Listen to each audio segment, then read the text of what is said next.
Yo, this is Bobby Wine, straight from Uganda. Wape Uganda. Big up that YouTube channel. Subscribe. Makaranga ako.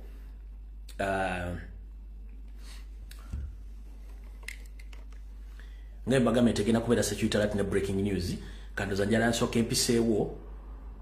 Kye twandibadde tuyita awareness. Buli muntu asoka akitegere, alyoka ategere one. Buli muna Uganda yenna tugenda mukaluka protest vote. Ne waliwo kyemutamanyi kyekiriwa. Waliwo mutabani wo mulwanyi omu. Mwenna gwe mumanyiiko. Gwe bayita Waswa. Yali Major General Wasa Kasirye Gwanga. Mutabani we bamuyita Gavin Kasirye. Yavudde olunaku lwajjo akola akatambi ng'atadde okwemulugunya ku kitongole ekigabe endagamuntu mu ggwanga nga kirina ebikyambi bikikola ebigenda mu maaso. Ebikyambi byo bikoze mu katambi katambudde naye nsobodde omunoonyaako ne mufuna ne mbaako byemubuuza n'akatambi ngenda kakola nkabalage naye kisookera ddala kiri bwe kiti. Waliwo obuzibu mu kitongole kya NIRA. NIRA ekolagana nga bwe nabagamba nti batambula world over nga banoonya emikono nga bajjako abantu fingerprints bagenda okukozesa mu biometric scan mu kulonda mu 7 bo bati bakibala kati semu NIRA yennyini erimu okukola amanyanga geegalwa. Yagamba abantu bagende balinewing national identification zaabwe era abantu bagenzeeyo wabula ekizibu ekiriwo kiri bwe kiti bataddewo akakodyo kaakano abasinga bwe temunakategeera. Bw'ogenda n'oregisteringa nnangamuntu empya n'ogendayo gikima bakugamba nti bawe nnangamuntu yo enkadde. Bw'ogendayo kima nnangamuntu empya bagamba bawe nnangamuntu yenkadde. Naye nnangamuntu yo empya gye bakuwadde tekola era tekolerawo. Lwaki? NIRA egenda egamba abantu nti nini namba ze babawadde nini namba esigala yemu wabula backcode erina okusoma details zo tekola. Kitegeeza tosobola kukola kintu kyonna mu Uganda nga kaadiyo teri active. Kati NIRA ekugamba wayendaga muntu enkadde bakuwa empya naye empya teri active kuba backcode tekola. Kitegeeza tonna kyosobola gikozesa. Naye ate nini namba identification yenkadde ekyali functional esobola okugulawo bank account esobola okukola ekintu kyonna ne mukulonda osobola okulonda naye n'empya olw'okuba teri active ne mukulonda tosobola gikozesa.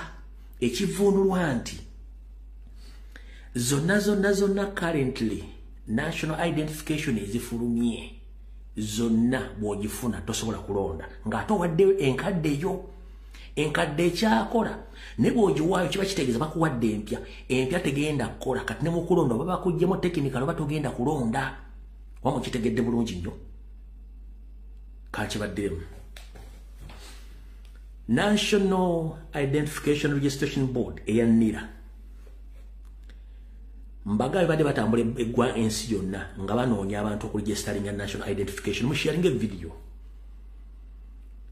Bwamaze okufuna data oyo kati balirizinze nnangamuntu mu Uganda n'ennangamuntu eyo zempya eziriwo tezikola backcode tesoma. Kati bw'ogenda okima y'empya nga bagamba leeta enkadde kyokka empya gye bakuwa tekola kubanga backcode tesoma. Mbu buli agenda bamugamba nti backcode zonna gye zijja kubeera bajja activating omulundi gumu nga wayiseewo akaseera kati ng'ate jjukira enkadde zikyakola mbu kati bw'ogenda okima y'empya bagamba enkadde gireete kyokka eno empya gye bakuwa tekola. Kitegeeza ne mukulonda togenda kukola ki? Togenda kulonda kubanga tejja kusoma. Kati ke kakodyo ke bataddewo akapyawo. Saagala nnyo kulwisaawo njagala olize ebigambo bino bye ngenda okukuzannyira gwe kennyini weesalirewo kikyogenda okuwulira. Sooka owulire bulungi nnyo.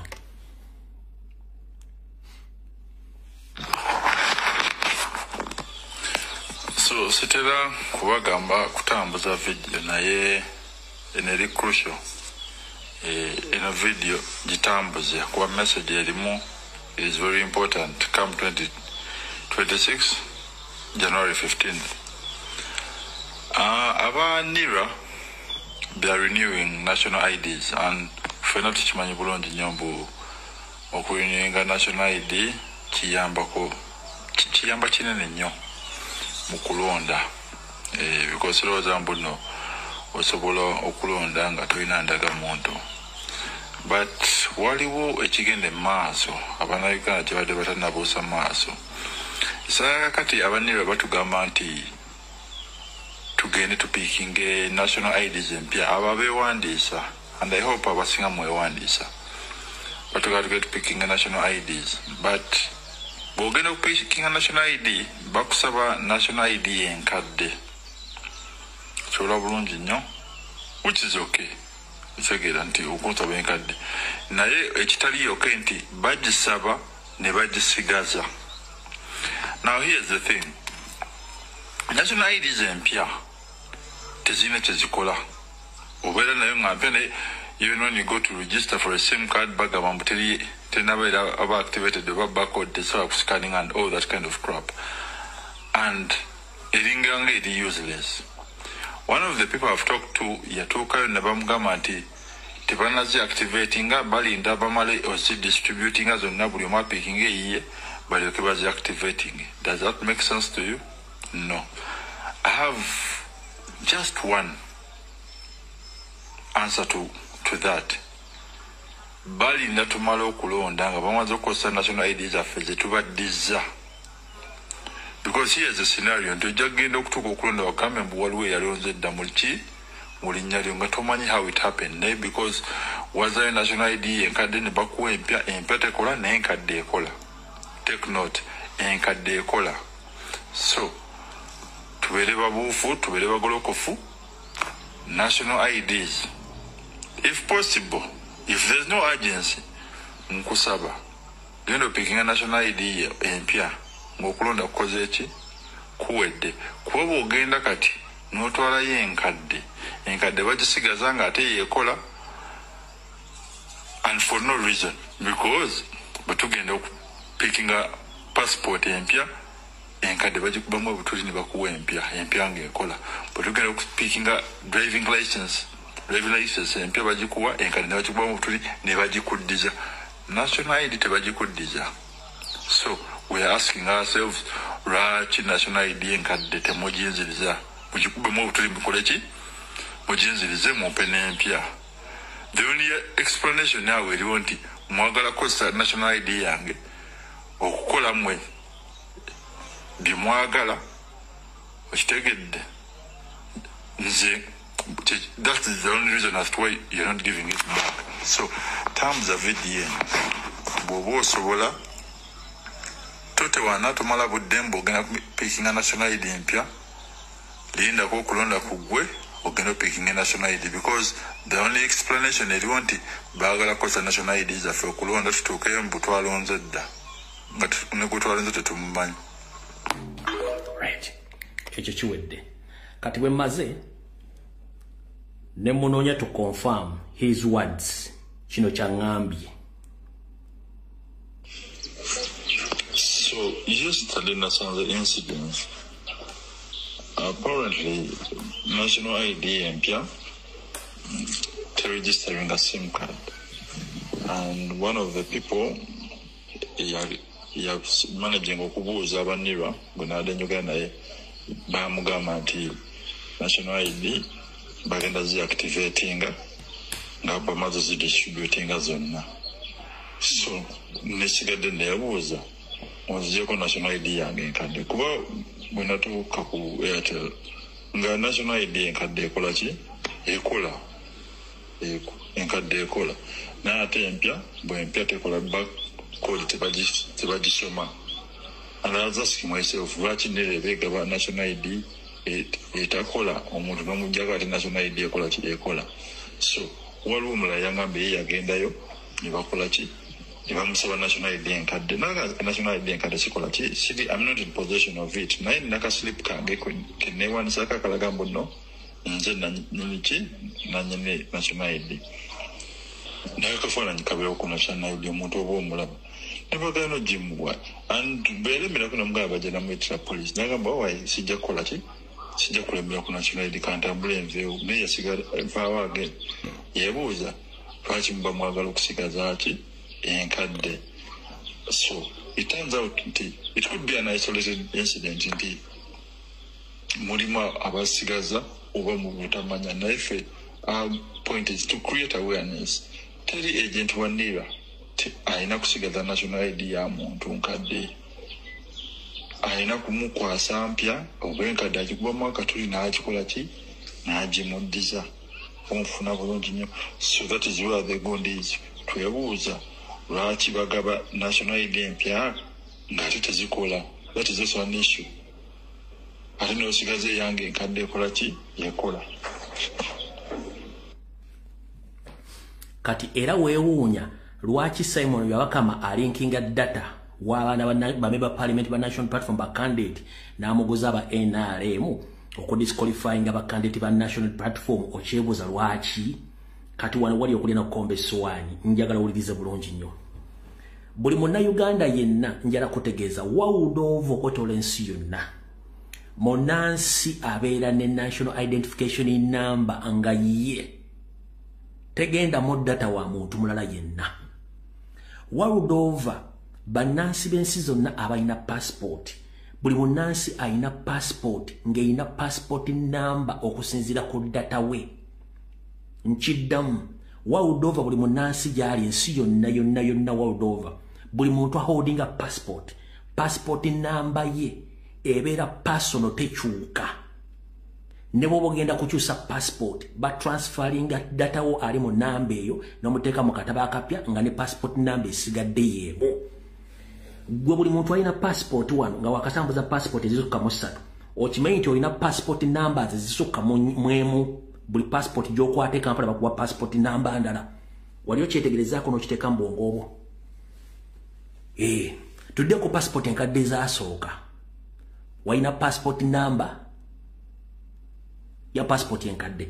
N'okyusa passport y'okubiri ng'erina passport number nkadde. N'okyusa passport y'okusatu ng'erina passport number endala. Kitegeeza olina passport numbers ezisukka mu 3. Buli passport gy'ofuna kitegeeza nti data wo bakeepinga on nga bakukyusa data wo nga tomanyi. Wawudova passport number ebeera ya muntu ogwo transferring his data wo ku passport enkadde ne bamuzza ku passport empya over the same passport number. Wali okyebuuzaako mu Uganda nti buli muntu bw'agenda ofuna passport empya obanga akyusa still bamuwa passport number ndala. Obadde okimanyi ekyo kyokka wawudova omuntu bw'abeera ne passport enamba ya passport yerimu data we buli kimu. Era passport ye beweddeko transferinga passport number ku mukataba akapya ne data we yenna. Mu Uganda abantu balina passport esukka mu 5 nga buli passport na passport number ndala. Mafia system in Uganda. Ekyo badde okimanyiiko kati kavudde kwanjula katandise. Tugenze mu security alert. Njira mutangira wano Elias Lukwago Desh Kananura. Njira mutangira president security team ye mukyajingire boy obayita mukibi wa police ne mukibi owa freedom border. Nzo mulimu gwe gwakotasa president mu intelligence tukunganya information nyingi ne tujjamo information etugasa. Ulira bulungi nnyo. Tutandise bwe tuti. Tutandise security alert. Juzi joli abalamu president bwagenda embalala. N'amala okugenda embalala n'akuba campaign eyasuula emiti na bwe kimu. Bw'amala okuba campaign yalina okuva embalala agende mu district endala okubayo olukuŋŋaana.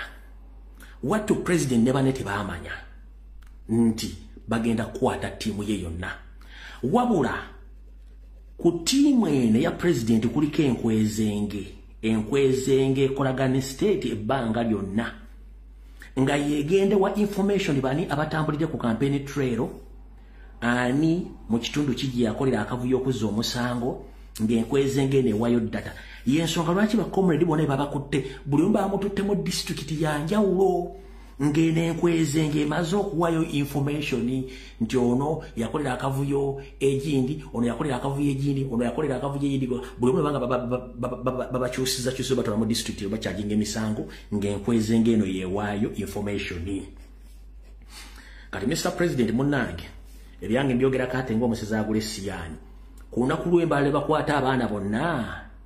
Omusajja gwe bayita mukibi akutambulirako ennyo era ali mu kukuba ba comrade Mukiibi owa police akolagana ne gaigo bayita Mukiibi owa Freedom Border olunaku lwakwata ba comrade baffe bonna Mukiibi owa police yakubira Mukiibi owa Freedom Border namugamba gamba timu yo yonna mudde Kampala owa yonna gize Kampala tugenda kuyoola buli kyetaagisa okuyoola mumpulize bulungi nnyo Mukiibi owa police yakubira Mukiibi wa Freedom Border Mukiibi gwe mbagamba yono wano ono ye Mukiibi enkwezenge oye Mukiibi ono yatuberamu wa Freedom Border yawadde ba comrade bonna almost oyo ye Mukiibi oyo mumwetegereze bulungi nnyo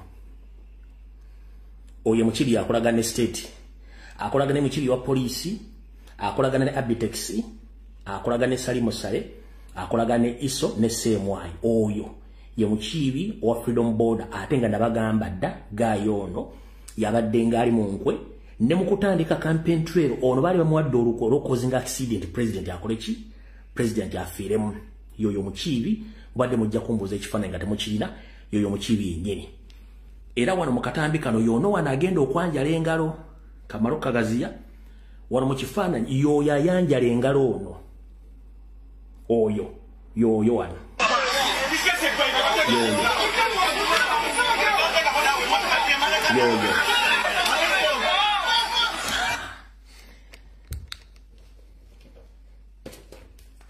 kati Mr. President Mukiibi owa police yakubira Mukiibi gwenkulaze namugamba tegeeza timu yo yonna ogize Kampala ng'osobola okusigala Mukiibi oyo n'akwata timu ye yonna yali mu drone bonna n'abapakira n'abazze Kampala n'asigalamu ye n'omuntu omulala era batuuka okukwata already ebyamazeeyo okuwa information ku buli mwana yenna poliisi gwe yali eyagala n'amajja okukwata era ye baamukwata baamuteeka mu jjafanga buli mwabuza tebamukutte oluvannyuma baamuta n'avaayo nakati alya butaala naye nga okukwata abaana bonna Mukiibi yawaayo information yonna ekwatisa abaana ne mu ntandikwa nabagamba nti singa president afuna ekizibu ngenda kujja njogera amannya g'omuntu oyo amannya ge bamuyita Mukiibi akolagana ne Abitex bakolagana ne Salimu Sale okubega n'okutuusa obulabe ku baana baffe bonna era buli mwana yonna eyakwatibwa Mukiibi oyo yamukwatisa nga yafuna communication ne Mukiibi owa police namukubira essimu namugamba nti gwejjako abantu bo abasigadde ffe tugenda bakwata badde Kampala gwosobola osigala ebisigadde bitulekere yensonga lwaki nti omwami ono yabadde agaba information kati saagala kwogera bingi waliwo comrade omu agambye yasobola okufa as long as the president asigala ali safe waliwo comrade omu agambye ye lwaki yafa president nasigala nga ali safe ebigambo byogenda okuwulira si bigambo byange nze nkugambye ebyange ate nga nze mbikugamba ebigambo byogenda okuwulira si byange bya comrade omu agenda babuulira nze nali nabagamba dde ekintu kino biwulira bulungi tambuza akatambi kati olaba ne kuolo lwennyini Mukiibi yakubira oli Mukiibi wa Freedom Border omwana yatubuulidde waliwo omwana omwe yatugambye ya Mukiibi yakubira oli Mukiibi yakubira Mukiibi ono wa Freedom Border oli Mukiibi yiganya kibanda mwennyini n'amugamba atike abaana be abazze Kampala kuba bagenda kukwata buli kimu Mukiibi n'alondamu abaana n'abawa transport ne badde Kampala we badde Kampala kati kwaliko omwana omu yali amugambye asigale omwana oyo n'awulira information netwawulira bitunyumiriza nga tuli ne balameka ne munnamateeka omwana oyo naye n'alaga nti embeera mulwadde Mukiibi n'amulemerako gwe sigalako bano kabagende Kampala bano bazizza emisango simanyi biki omwana naye n'alemerako nti mulwadde ne bamutikka nabo naye ne bamuwa transport badde Kampala Mukiibi ono wa Freedom Border ambush yonna yagenda oggwawo nga Mukiibi oli yamukubidde dda amasimu nga yamukubidde byonna ng'abimanyi okitegeera abo zesolima abaana abo olaba endowooza gurupu eyo wetali ntuufu gwe Mukiibi baamukwata ne bamuteeka ku Jafanga ne bamuggyako naye nga oba olaba kisoboka ngaye walaba akantu ako lwaki baamuteeka ku gguni ne bamala ne bamuggyako gwe kitegeere gwe baakwata Mukiibi ne bamuteeka ku Jafanga ate ye ne bamala ne bamuzza ku ttaka manya tiimu ya Freedom Border yonna nsolima zonna Freedom Border yonna nsolima zonna byonna bijama ate bigenda kumalawo omulaasi abo abasajja bajja kusaanyaawo omusajja dairekiti babaleeta kujjawo omusajja. Ati Mr. President amanya gano njagala nga somo gawulire bulungi nnyo. Nze omulimu gwe gwa kola information na kuwa details za intelligence. Oyo gayu gembala zige bayita Mukiibi. Waliwo kufa nezoganya. Abantu basatu ntimu yabwe etambulira mu 442. Etambulira mu drone eyo. Eyo yonna with immediate effect mu gigobe. Nchiddamu gayo oyo Mukiibi waliwo kufa waliwo gwe bayita zoganya bano bakolagana Abitex coordinator waabwe nga bakolera state Salimu Sale ya fundinga eno Mukiibi coordinator Mukiibi wa police amanyanga asomye nze sitisibwa kula president okutaasa eggwanga omwami gwe bayita Mukiibi gwembalaze kufa zoganya na Abitex ono smalling ya coordinating abaana bano no ku president yatandika campaign trail waliwo mission esula president kwa accident ng'omuvubuka yennyini Mukiibi yali agirimu nenzija nembagamba nti singa president atuuka ku buzibu newagwawo accident omuntu akiri mu manyi Abitex yakitaddemu omukono ebyange mbyogera kati ng'omusezi agula Siyani neye motoka eriko office M442 n'abagirimu bonna ba state mafias era bakwatisiza abaana baffe bonna bebagaba information from Monday up to Friday nga batambula ne mukusooka motoka eyo yalimu jama ng'ovudde ku motoka electoral commission ne motoka eyo yalimu jama. So Mr. President ne tiimu yo nze mbwadde information ebisigadde mwekuume Mukama bankuumire. So ogwo gwange gwangukoze ogusooka olwaleero ogwa security alert mumpulidde bulungi nnyo ngukoze ogwaleero ogusoosa ogwa security alert ensonga endala.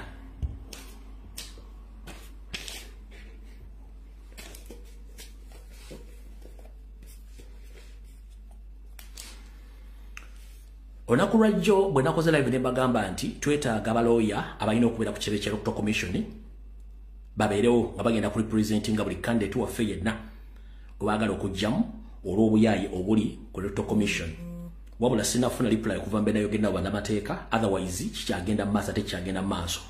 Wabula nabagenda tuteeke focus nnyo ku mukulembeze tetuteeka muntu yenna ku focus ku bambi pale bajja kwesobolera naye njagala focus tugiteeke ku president ng'omuntu tukole ekiddako kuba bana basigadde bonna bangu wakugula ate president yalina obuyinza so si bambi ba parliament awo tuvuddewo.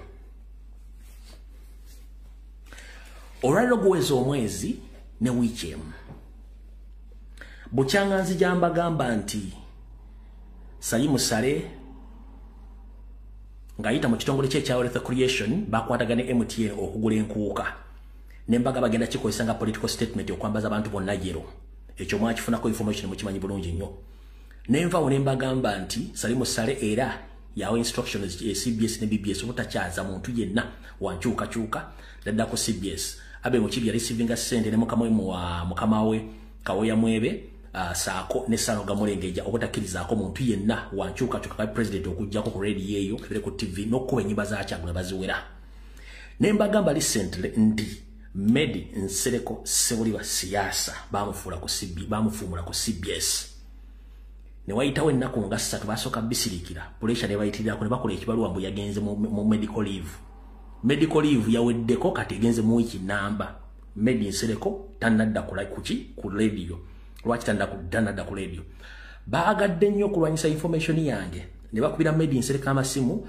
mbamwegayiridde akomewo akole adairutinga be nayogera Medi Nsereko yabagambye ntai okujjako nga yekyusiza omutaddeko force yabagambye sidde kimala mwangoba ate siyeka abakozi bangi nnyo bagezezaako okupasuwinga okudda ne bagana nga kimati public egenda bochesa kati mbagamba kyenabagamba nkiyimirirako bamugoba badde bamwegalira okujjawo information gye nateekawo nga bagamba munayogera bikyamu kati guweza omwezi ne wiiki namba medical leave tegwangako kyensebye okumanya nti bamukubidde amasimu nga ne Saalongo Mulenge gyamukubira amasimu yagambye sisobola kudda kaleediyo kammwe ekimala mwangoba kati mukitegedde bulungi nnyo naye mbagamba state erina engeri yenyigirizaamu abantu basobola omukozesa ensobi ne currently tagenda kudda yensoko lwaki nabagamba nti I stand with the information I pass here on social media mukitegedde bulungi nnyo kati tugenze ku nsonga endala atakulekera nawe tomulekera ennyanja ekuttoomera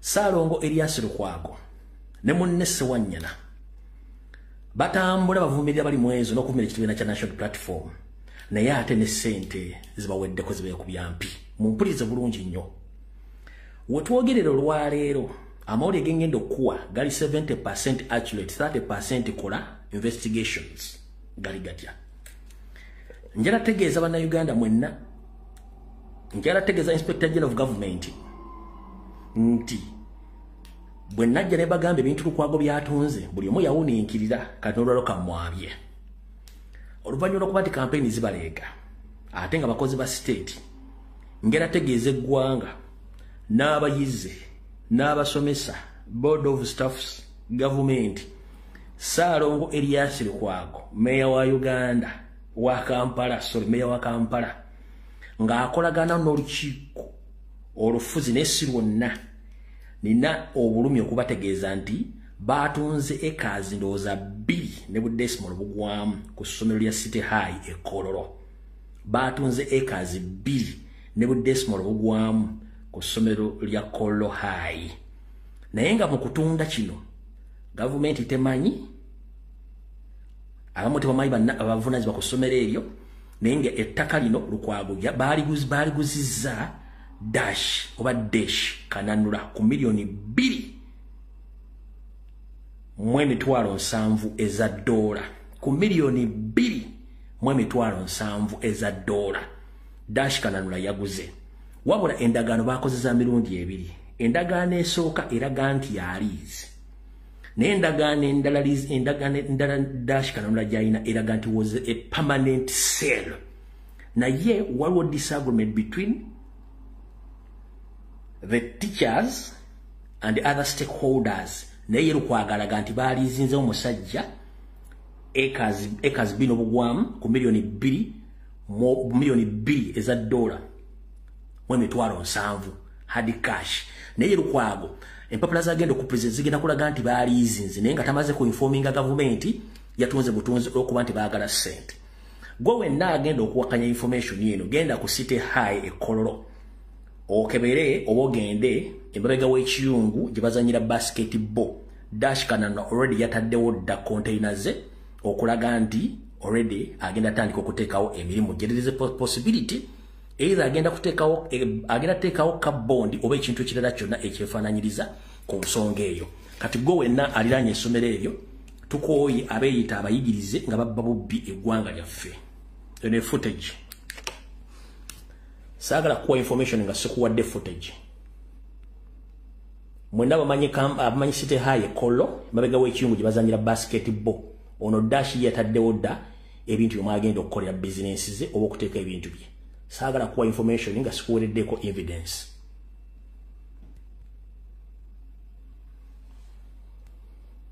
ono dash yataddewo dda container 40 feet bagenda kukolera ebintu bye sente zisasudde bulungi nnyo oyo Erias Lukwago sente yazi receivings njagala nkuwa information nga nkuwerako buki obujulizi bamanyi City High Kololo wano mumanyi obulungi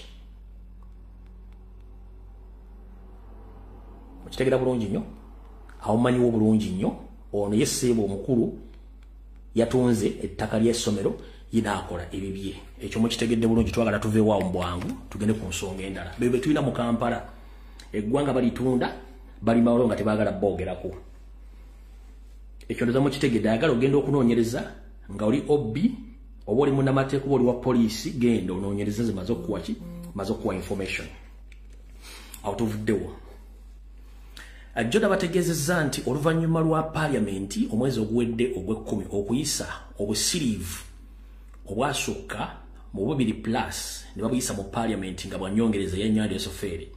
Sente zino Papa Sera yali aziyisiza nga zigenda muyambako mu kukola campaign saako n'okugula aba opposition n'okubajja mu lwokaano. Sente zino zaweebwa Anita Among yaweereddwako portion ya billions 9 billions 9 buli candidate wa national platform owa independent agenda okuvaamu agenda kuba aweereddwa millions 6 nga enguzi aveemu alekere aba NRM. Kyenva mulaba ne Kabanda naye avuddeyo nga ataddeyo mbu NTM bagenda mulangirira ne opposite. Jjukira Kabanda yakwata ensawo ya Anita Among. Era sente zino Anita Among ze sente zakosa mu parliament nga manerenda. Nchiddamu boyina MP yenna gwomanyi mu Uganda mubuuze loan ze balina zonna mu parliament zaani. Ng'oggyeko loan za bank 80% of all loans ba MP ze balina mu Uganda za Anita Among ng'omuntu. Ze sente zino zajja mu state zajja mu parliament committees ng'ebitongole bizze ne sente zimu gyazijja teri amanyiyo. Kati Museveni yamuwadde billion 9 nga zino bagenda zikozesa okubribinga ba opposition ba MP bavemu n'okujjamu abaana ba national platform ngera ne sente zimu basasula abakulu mu kakiiko k'ebyokulonda.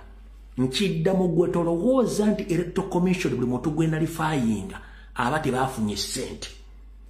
Ba top executive bosses ba Uganda Electoral Commission bali receiving buli at least ali receiving ko katuwo obukadde 5 ku 100 okuyisaawo deal eyokunalifyinga buli candidate wa national platform wali. And it is becoming a trend in the country that elections are losing value and meaning because someone can come from nowhere using his own money now bribing the Electoral Commission to nullify his competitor in Haitawo. Ne Kabanda yagambye nti sente zinakuba campaign lwaki nzimala kanziteke mu Electoral Commission nga neyambisa kodo Anita Among mpitewo. Ekyo kigenga kati ye trend eriwo ebyogenda okunoonya babivuddemu. Kati baga ndeta bomanga balengera ko esaka umikamu kanko eseko bokadde 5 mbuteke mu Electoral Commission nembano betujja kemikono bakonfessing tukose baloya tunalifyinga omuntu wa national platform kati gendo obuze MPO lumbuye kyayogedde kituufu. Nkiddamu all circles and the money laundering system eri mu parliament ya speaker Anita Among.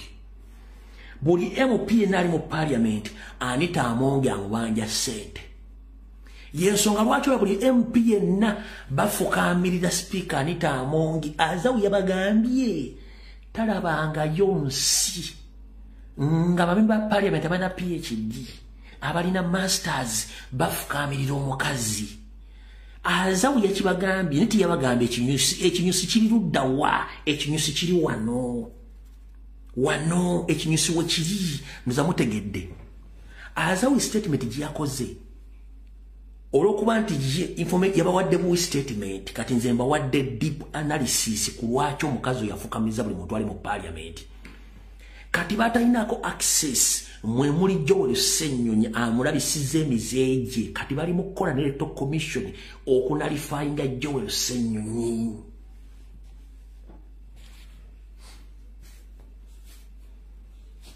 Obadde munakitegeera olutalo wakati wa Joel Ssenyonyi na Anita Among bonna bakandidate abeesimbye mu constituency ya Ssenyonyi bonna 100% bali facilitated by Anita Among. Ekyo kyamulemye kati akolagana isi banalifyinga Joel Ssenyonyi mbu yeesimba mu constituency enkyamu bwana batamusse kuba neyo option weeri. Bw'oba olina MP omubuuze lumbuye kyayogedde emisana kituufu. Azawu yabagambye talabangako parliament bafukamirira mukazi n'abafukamiza bonna no kituufu abafukamira. Naye the reason is zonna bamanerenda abali mu parliament bonna zonna sake ziri mu parliament za Anita Among. Nabagamba ko ne mukula akikozesa mu Eastern eri aleta ba candidate ne mutuula nakugamba ngenda kufuna kadi ya NRM oba oli wa independent ngenda kufacilitate nga buli kimu nkusobozese n'okuwangula but 60% of your entire income in the parliament zange. The same system Anita Amongi jakozesa mu East facilitate gaba MOP nabagamba 70% of the entire earnings of yours for the 5 years sente zange. Kati bwamala obikole n'abalira te mu parliament buli omu mu parliament avunamira Anita Amongi kubanga ababanja. Kati ekimwananyisa Ssenyonyi yasooka n'akuba kati Anita Amongi yasooka n'abanga zaake kichwambaya ne basooka bafumutula zaake n'omuteeka ebbali ne balwana zaake mu kooti mu parliament n'engumi n'evu nga balwana zaake ne zireeta Ssenyonyi n'abalabisa ku nguzi ku buli kimu kati Anita Amongi agenza okola nga tajja kusobola Ssenyonyi n'agamba katugende mulabada Basel Commission lyoke tumulwanyise. Yensonga lwaki Anita Amongi afiirawo ba Ssenyonyi aleme kudda mu parliament kubanga akimanyi akasajja kagenda mulabisa mumulinde. Eyo trend Anita Amongi yaleese eyinza okukomekereza nga ye government ya Nyande obanga Anita Amongi yennyini agifiiriddemu obanga Electoral Commission yennyini ekoze eki nga nayo yennyini egifiiriddemu. So mutegedde bulungi nnyo kyembagambye mutegeere mukitegeere bulungi nnyo awo tuvuddewo.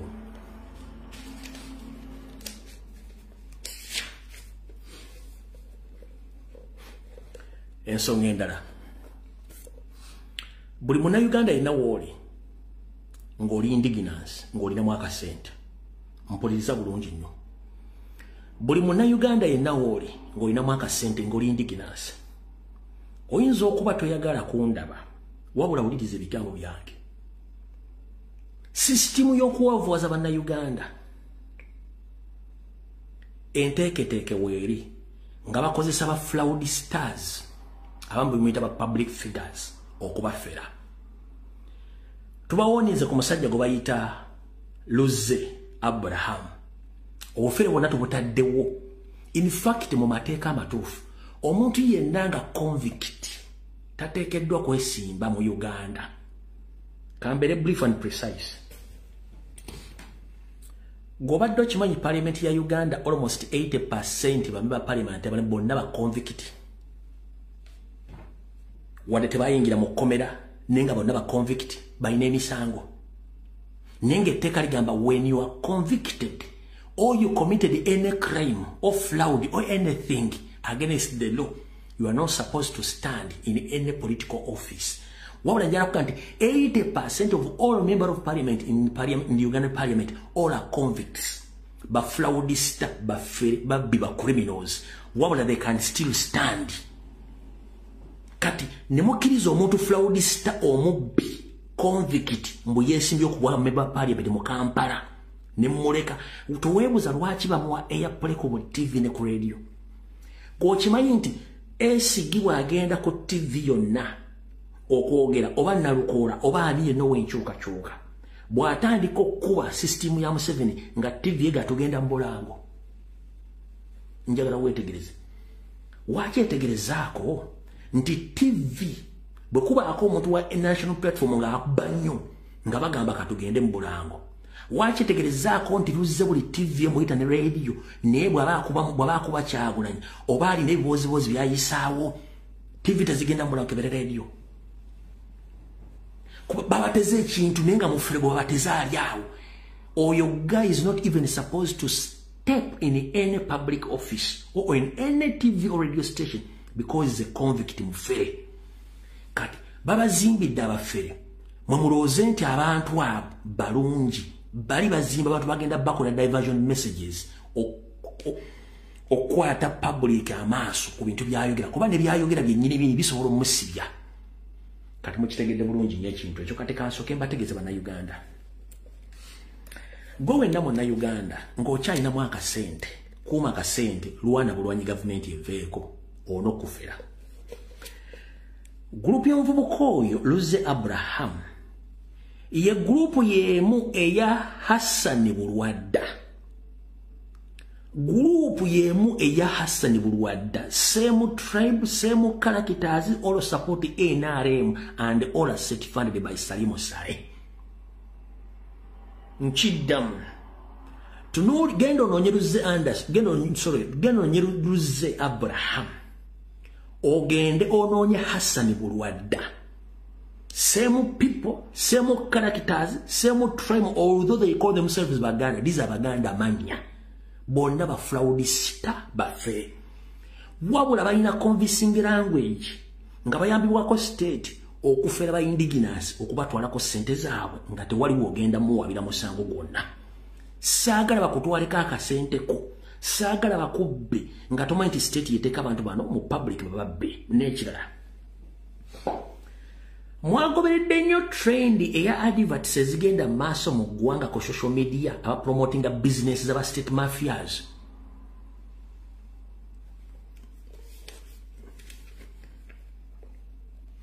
Mugoberera nnyo trend business aba promoting ku social media nga z'aba state mafias. Engeri bazi promoting mu, engeri bafunyemu capital n'okulaga abantu abatabate bakola. Mwakitegenderezaako.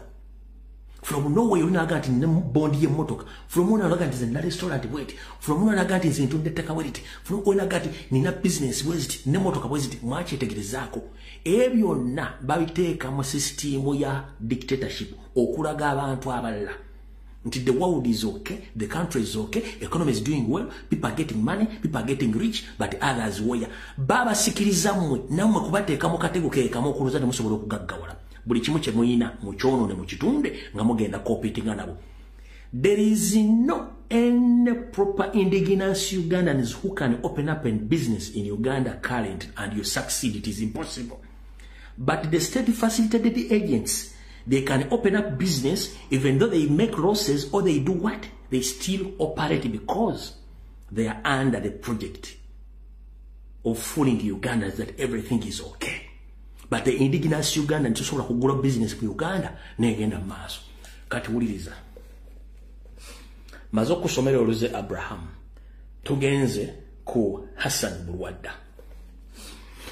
Hassan Bulwadda ali mu yo estate simanya azimbira abantu mujjukira bwe twali mu COVID. Mujjukira bwe twali ku bantu ababikibwa ebisaaniiko ekiteezi. N'abagamba agenda bawe ttaka. Azimba kola amayumba. Osobola okundetera akafaananyi n'akanga bye yattaka weebali nga bazimba ku ttaka lyabawa. Tugenda mpola kati ngenda basomesa ba state agents. Nkubuuza osobola okundetera video emu ku bantu bannayuganda abaabotikirwa ettaka ekiteezi. Oyo Bulwadda byaga nti agenda bawe ttaka ng'ali bawadde bazimbyeko ennyumba. Era abantu abawukidde ettaka baakoma luddawa. Abamu badde poliisi bakuba n'amasasi. Ettaka Salimo Sale yalitwala for his personal benefits. N'ateekawo oyo Hassan Bulwadda okolanga omuntu abuzaabuza abantu babuzaabuza mpaka olwaleero. Kati wuliriza wali okola n'okomba essowaani.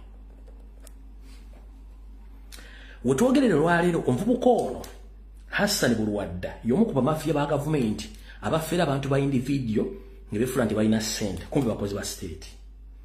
We twogerera olwaleero gaakaaba gaakomba ku luno yafera abatafereka era kati ali ku taakeese taasulewo. Hitya munange Bulwadda ono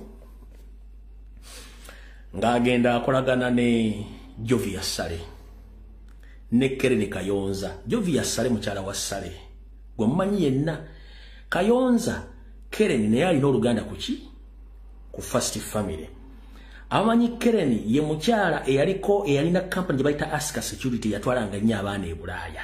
Ekirako kuba ekyeyo kukuumanga ba security we gwe bayita Kereni Kayonza. Baddira Bulwadda nga mwettaka bamwettaka eggaluka nga liweza almost 7 billion Ugandan shillings ali batundire. Bamala omukwasa ettaka kyali ng'ettaka alitunda. Yawaayo Jovia ne Kereni sente teyaziba wadde n'ekikumi. Ekyaddako nga yeebuzabuza nga afukaana aba n'okutuuka olwaleero. Jjukira bano bali mu system. Nga bakwata Bulwadda amuteeka ku mudumu gwe muli omuga mumanyi twagala sente zaffe ezaava mu ttaka nga bagamba mpemu emyezi 3 sente ebisibe twagala ssente kati kye bamukoze amateeka omudumu gw'omuntu ku mulamu gatwagala ssente oba yitawano looyawo owandiika endagaano eraga nti ogenda tutunda amaka ago gobadde olaga abantu ti amaka gago amaka either gatuddira oba ogatunda oggyemu ssente zaffe amaka ago gabadde atera okulaga abadde alaga amaka ago gafaanaganako n'aga Hamisi Kiggundu kati amaka ago gagenze essingo gali ku musingo lwabufere kuyingira mu system okulaga abantu mu public mu kifaananyi mu dictatorship regime okulaga abantu waliwo abantu abali well off mu ggwanga ng'abala bali bubi kati wetwogera olwaleero omwami oyo n'amaka ge gali ssingo bagagenze ku musingo gagenda kutundibwa ku nnyondo bw'ataleeta billions 7 eza Jovia Sale ne Karen Kayonza umutegera buli Karen Kayonza mukyala inanyini company bayitanga Aska Security Agencies eyatwalanga abantu Iraq mutegedde bulungi nnyo yensonga lwaki abavubuka abo babatega nenga temanyi abantu bano ba international fraudsters abera ku ground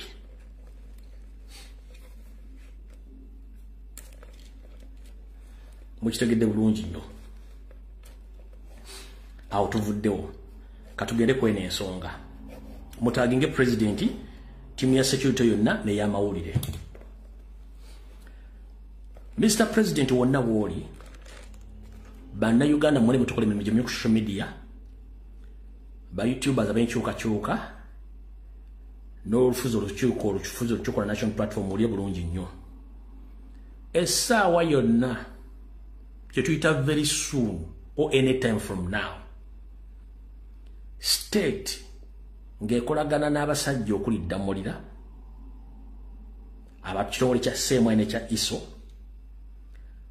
bakkiriziganyizza n'abavubuka abamu ku baali baasigala mu makomera nti bagenda kubata bamaze obbawa ssente baveeyo bajje ne bisitoole ng'ebyassaanya bye yali avudde nabyo mu kkomera nti Kyagulanyi yalina enteekateeka era yabasindikanga okwokya petrol station okwokya enguudo okutega bomu okutemaatema abantu mu Kampala ng'ekigendwa ky'abano ekigendwa kya Museveni kwe kulegitimayizinga nti national platform kibiina kiri violent akiteeke ku platforms z'ensi yonna yembo asikowalinge in case waliwo ekize kyonna bajja gamba nti nkisinywande yakikoze wabula Kyagulanyi kenyini agezaako ku destabilizing eggwanga kati waliwo group y'abavubuka abagenda okuva mu kkomera very soon mugenda kiraba TV radio ba YouTube ba National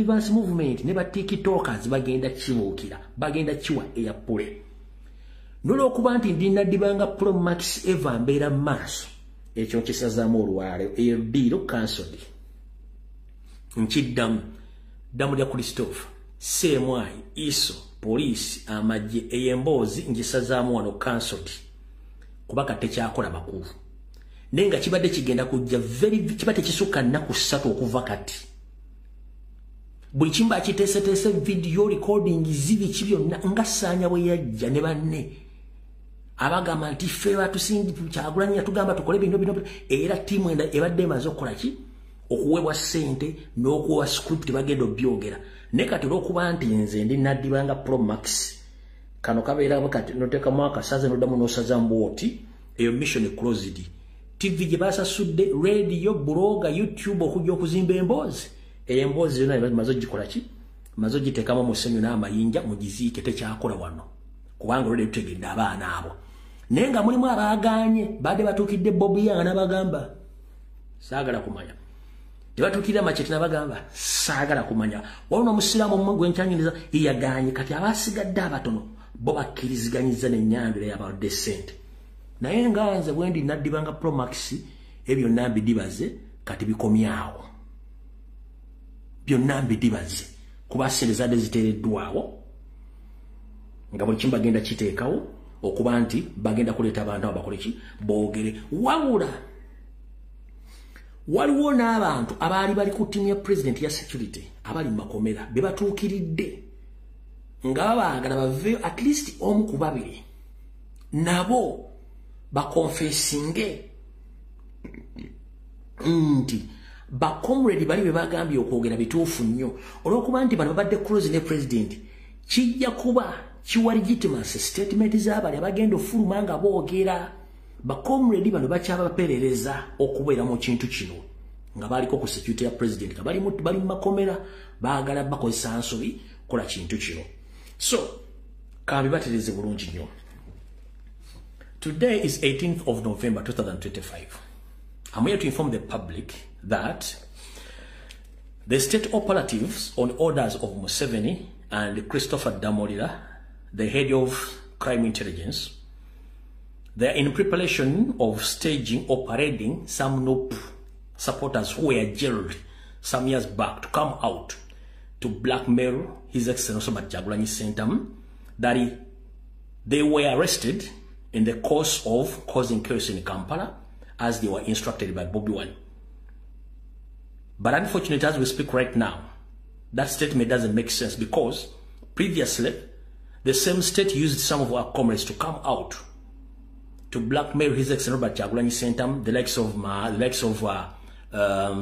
Sanya Mujahideen and other few men and women who crossed to PLE after they've crossed to NRM. Right now, they are nowhere to be seen. So the state again has picked some comrades from different prisons to come out to air the blackmail statements against His Excellency Kyagulanyi Ssentamu, and these things already are in pipeline. TV stations, radio station, YouTubers and bloggers and TikTokers on social media, they have already been paid waiting for those scripts to be promoted so that Museveni can legitimize that national platform is a violent party, which will legitimize his statement condemning Robert Kyagulanyi Ssentamu or blackmailing Robert Kyagulanyi Ssentamu to the extent that Museveni wants Bobby Wine to be in prison before elections. So I'm here to inform the international community and all concerned people that Museveni, he had been doing all this the entire life of his, because for him, he doesn't want democracy in Uganda. He's good at making diversions, he's good at making violence, so he thinks that we can give what he wants in terms of violence. But very soon the world will expose him because his time is over now. So njagala otegeeza abantu bategeere biki bagenda okuleta maaso awo olw'ensonga nti ebintu bino badde babipulaninga nga bali makomera. Era mumpulirize bulungi nnyo. Gwe mwannyinaze agenda mu kkomera okulaba comrade naddala eruzira n'ekitalya. Mugambe ba comrade abo waliwo abasibe baleeta ng'emirimu gyabwe gyakujja kukomekkereza na kubega ba comrade abali mu makomera omwo.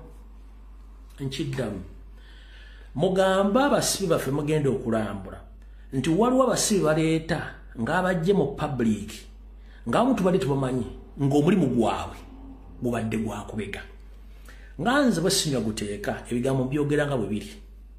Omu ku bo yazziddwayo publicly temwategedde nti bamuzizaayo yagenze kuŋŋaanya data against His Excellency Robert Kyagulanyi Ssentamu ng'ayita mu baana abo.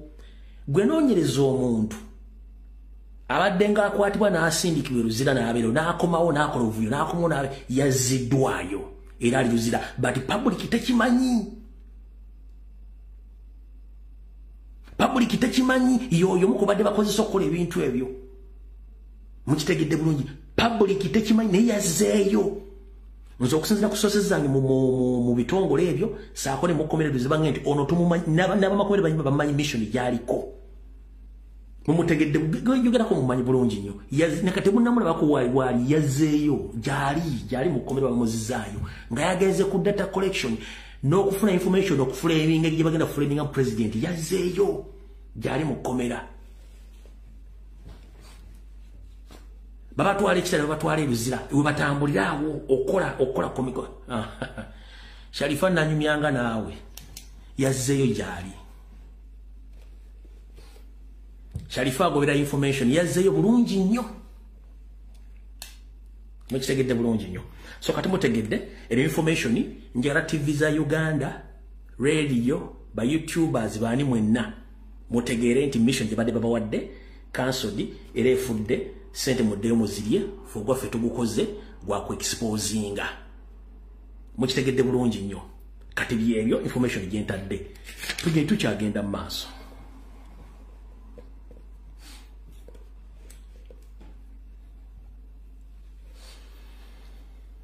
Mugitegedde bulungi nnyo esoosi ne mugiwulidde kati bakulya ssente bye byembagambye buli omu sigala ng'oli faamu ng'otegedde. Alright. Kati mu bale bagenda okuta bagenda kusooka kujja bagambe nti basaba ekisonyiwo erinnyanda esofeeri baawubisibwa Robert Kyagulanyi Center mu n'ekibiina kya National Platform basaba okwetondera gavumenti n'okwetonda Museveni olw'ebyo byabatuusibwako era bo bali wiringi okugenda mu maaso n'okujoyininga NRM okutambuza eggwanga mu maaso. Boogere nti baabi basindise okwokya ebipiira, okwokya enguudo, okwokya petrol station, okwokya emmotoka ne bizinesi z'abantu. Kye bagenda okusooka okujja okukola era Museveni mbw abasonyiwe muve babbala mbajja babaga nti abantu tugenda bateeka mu program tuba training badde mbafuuke baana balungi nnyo mu public ekigenda kujja. Kati statement gyensembezaayo eyo ye statement Museveni gy'abadde akozesa buli lunaku akukwata nga yali mu nsobi n'akusiba n'akunyigiriza n'akugamba kiiza emisango ate nkusonyiwe nga ye kyayagala kwejjako crime yonna emulaga nti atokyalinga abantu mu makomera oba mu ggwanga. Ye kyaba yagala okwejjako nti atokyalinga abantu era abantu bakkiriza ku lwabwe. Kati na bano kye bagenda okukola nessanya statement yagikola nga amwetondera naawe bagenda kuve bakole bwe batyo mugenda balaba nga bakola ekintu kyekimu. Sogeza mutegedde bulungi nnyo ekintu ekyo.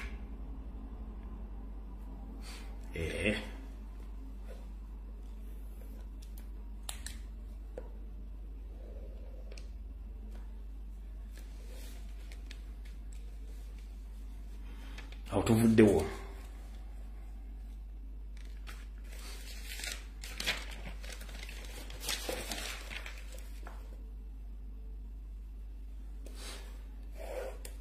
Ekisembayo mbate kuba video ne bagambye yasayo tulina okusukuubira president watambula.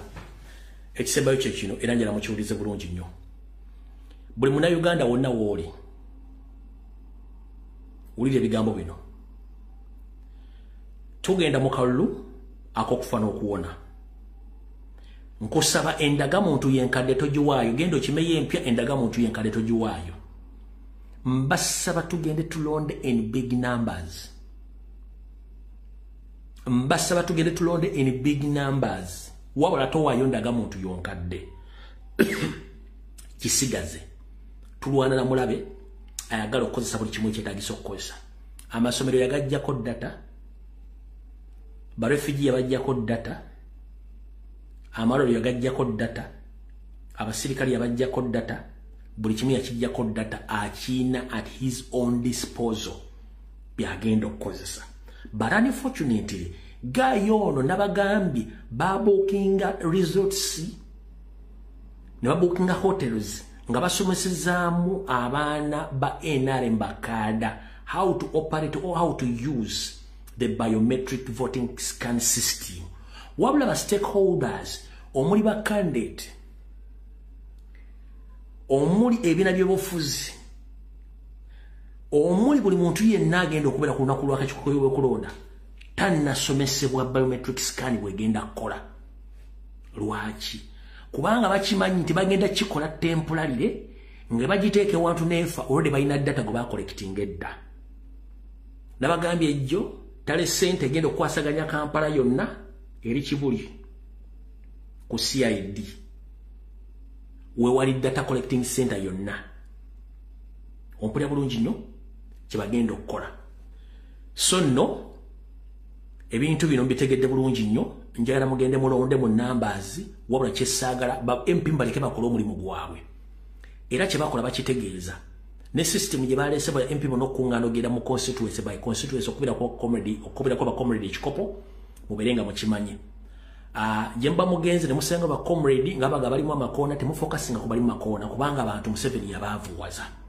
Kambagambe kino mukitegeere. Ebintu byonna bye mulaba biri well planned lwakuba mwe temwabimanya. okulumya abantu obwavu kali kakodyo kali kakodyo kakuvundamira mu 7 waba yeetagidde ekintu kyonna nga muyino kimuwa ke kakodyako kyovula nti abantu bonna kyangu nnyo okwewaayo okusinga okulwana eggwanga ye ng'afa ku ssente ensi ezina economy stable nga ne bannansi bali well off kizibu nnyo bagulira wabula ensi ng'abantu baabaavuwaza nga tebalina ssuubi kyangu nnyo obbagulirira mu buli kasente konna akasoboka kubanga babakolera mmere ya leero kansuye nti mukitegedde bulungi nnyo kaali kamu ku kakodyo okwavuwaza bannayuganda batuuke mussa nga munnabyabufuzi yekka yasobola omujjo osobola omukola ki yasobola omujjuna mu biseera by'okulonda ng'akozesa akasente akaba baleetedde n'afuna ky'abayagala naye singa tekibaddeewo kyandiba tekisoboka olw'ensonga nti ensinga abantu bali economically stable oba financially stable kizibu nnyo ekyokubazoganya ng'obateeka mu bibozibozi by'okubagula kati bino byonna byera bagula bakandi tebavaamu bwavu si intimidation bwavu oli abalamu yakateeka mu miliyoni 10 bamugambye tugenda kuwa miliyoni 6 ovayo kole statement nze sente zambuze oba bangambye emikono gye nakozeseza mifu n'atavaayo ngera soka kubuuza waawuliddeyo yenna candidate eyazze ku kitebe kya national platform n'akola statement nti baamugyemu oba ne yeekubira enduulu kubanga bagenda okujja baba bamaze okuinforminga nga bakola investigation baba bali okuinforminga kitegeeza you have to consult the party or you have to get lawyer to escort you naye bonna tekuli yavuddeyo banoonyerezeeko have they come to the party headquarters to file a claim tebanagenda kola kintu kyonna kitegeeza bano bawiringi baya ne bawiringi seera so tuli mu system ya wiringi baya ng'agula bawiringi seera tebasobola kutegeeza na kitebe nti bakino kiri ate oli mu kiri bubi nti buli muntu yenna kati ali mu kalulu bantu banoonya kalulu okitegeera tuli mu time ya wiringi baya wiringi seera oli akutte miliyoni 10 azeetaddemu yeesimbyewo bamugambye gwe tukuwa miliyoni 1,230 ajja in fact kanayo kachibadde be bamubuulira ne script byagenda okwogera mu public omuntu ng'ategeera ng'oyagala ekibiina ng'oyagala enkyukakyuka the moment bakusamoninga you have first to consult your lawyer or to consult the party mwalabyeko video yonna nga kubavudde mukoloko ya consulting the party kubanga general secretary oba baloya w'ekibiina bandi bakola press conference bagamba okusinzira ku kigenda maaso tufune complaints bakandidate baffe basukka mu 10 balina the same complaint electoral commission mutugamba ki there is no even one has come out to say so it's all about winning buyer and winning seller due to what? Due to poverty bana abantu babaavuwaza ne babalika amakasala kubo nga kibalina chance ya byabufuzi kulunda kwetunda ng'agula wali kubanga agula ate yabaavuwaza kati yakozesa opportunity eyo okuba nti sente azina at his own disposal ogula abo abayina okugulwa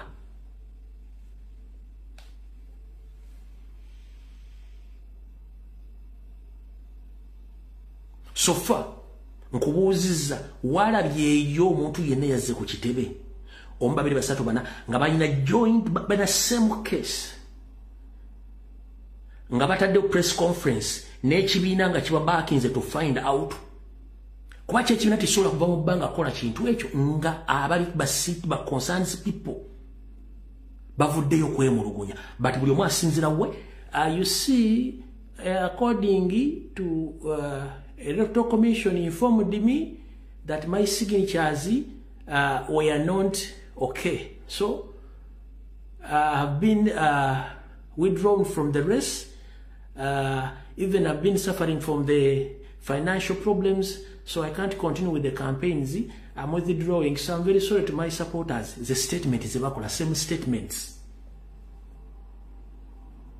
But the statements is after being paid. Abasasula yawa statement ezokola ne bajja ne bazikola gwe nkubuuzizza ekibiina kya national platform tekisobola kuva mu bbanga nga tekifunye ba complainant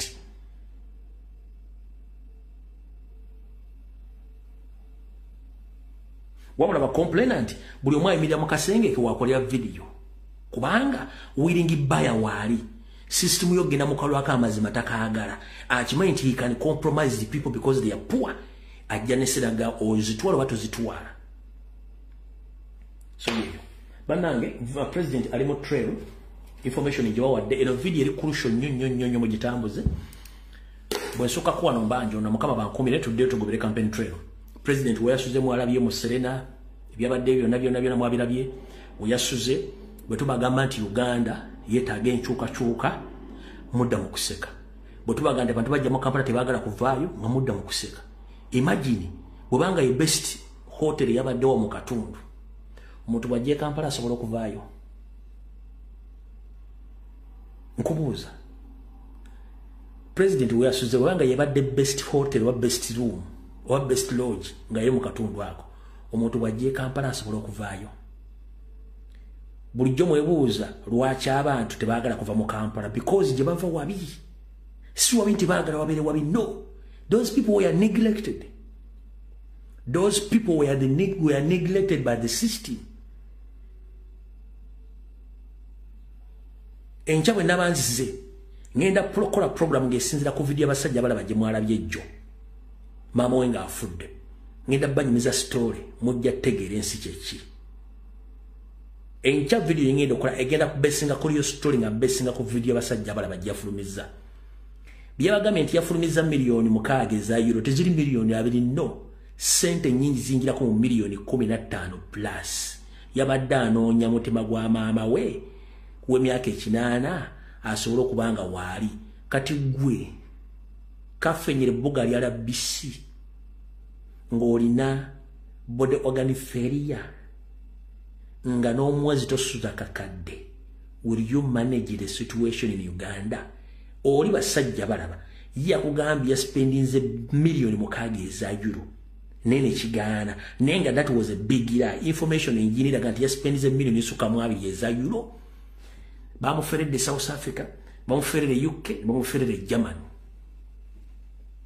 nchiddamu basajja bala batakulimba tiyagadde babuli ya facts bamuferedde South Africa bamuferedde Bungereza bamuferedde Germany sente ziri mu bukadde bwa euro obusukka mu 10 plus olwa maama we kati njera kubuuza gwe mwanyinaze kanananse kapaapali haliko TikTok atasobola kwogera ku nsonga za ggwanga kwa system osobola okufuna miliyoni 6 eza euro okujjanjaba maama wo.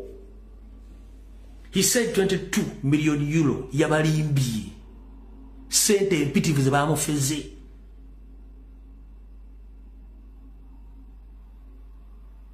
nkubuuza kyali wange olina sente senga omwana oba mukazi omukwano gwo afuna ekimu ku kizibu ekyo oli ku TikTok oyasaamiridde oyogera ebintu by'ekisiru nga health system Uganda nfu nengo osasula omusolo wadde toyina tini namba buli kintu kyonna kyogula oba osasulidde omusolo sente ezo ziragawa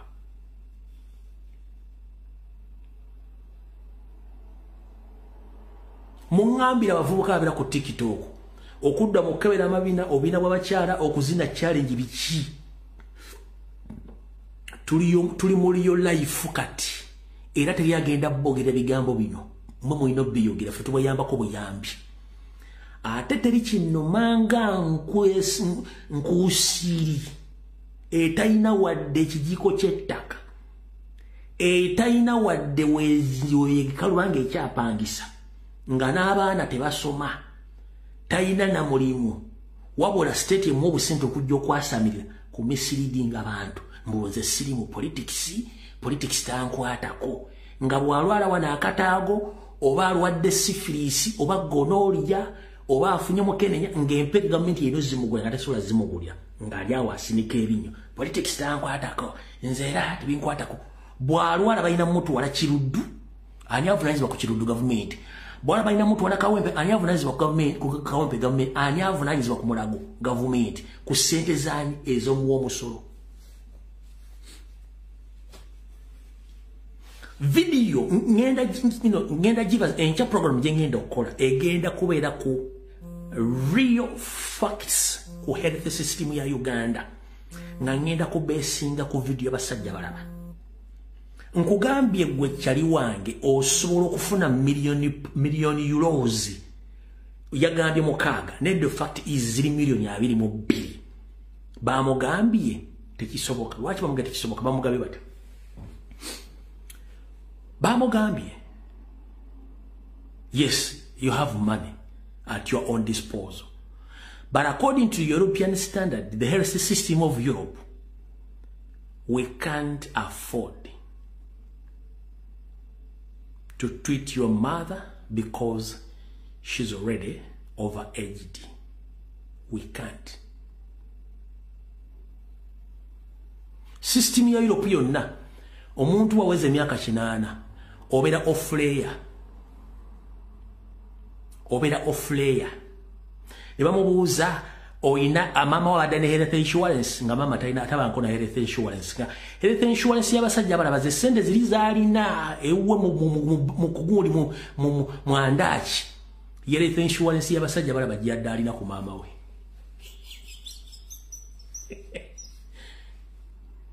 no lwakubanti video nayagadde kukola ya saawe nengenda banyonyere kintu kimugenda kitya abasajja abajamali babuuza basajja balaba nti mama wa ina health insurance tajirina Namugamba so what?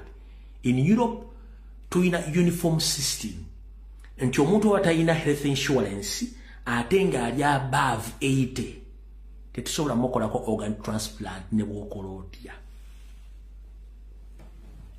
Nenga ye basajja abalaba binyonkondo bifekera tonye moli health insurance amanyize sente ziri zaine ziri mu baruke mu dollar mu poundi mu euro mu kasi za Uganda ziwunya n'okuwunya ye health insurance kuba bwafuna mwe ekimuluma nga akwata ticket nga agenda balina diplomatic passport nga agenda Germany nga bamujjanja nga akomo kati nga aleka enkwezenge ziri mu Uganda wansi mu constituency ziga our man kubanga yasobola okufuluma gwogenda bagenda kujjanjabirawo nchidam luwanirire gwanga lyo ngegwango telinako wakulwanira nja kulwala nawe ekyogenda kulwala nchidam ngenda kulwa nawe ekyogenda tujjanjabirawa mulago wali eddwaliro teriri eddwaliro fu amalagala mafu agali ku market ompulya bulungi nnyo bwoweze emyaka 8 oba 7 obera off-layer enkoko zibayita off-layer zimanyi kinoonyerezeeko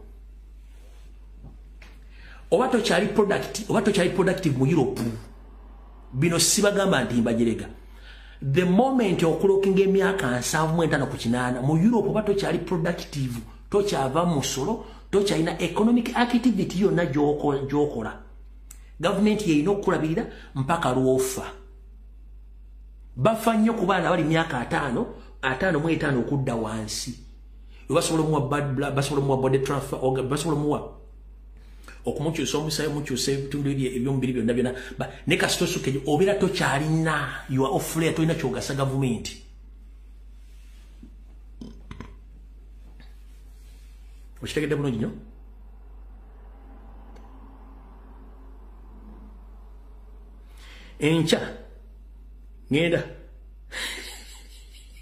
enkya ngenda kubesinga ku video eyo okubakolera live ndyoke nkusomese gwe komole lyali yabeera ku TikTok ng'oyasamiridde nga tomanyi buvunaanyizibwa bwa gavumenti tomanyi buvunaanyizibwabo nga tomanyi buli kimu kyonna kyosasula omusolo kirina okubeera mu ggwanga eyo video ewedde mukama bankuumire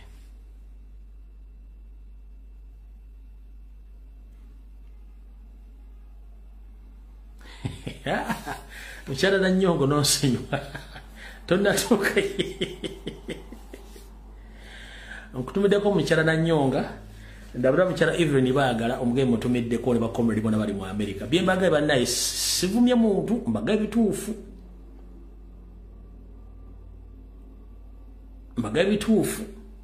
oba temukyali mu kasozi emyaka 8 oba tokyali productive mu system y'abazungu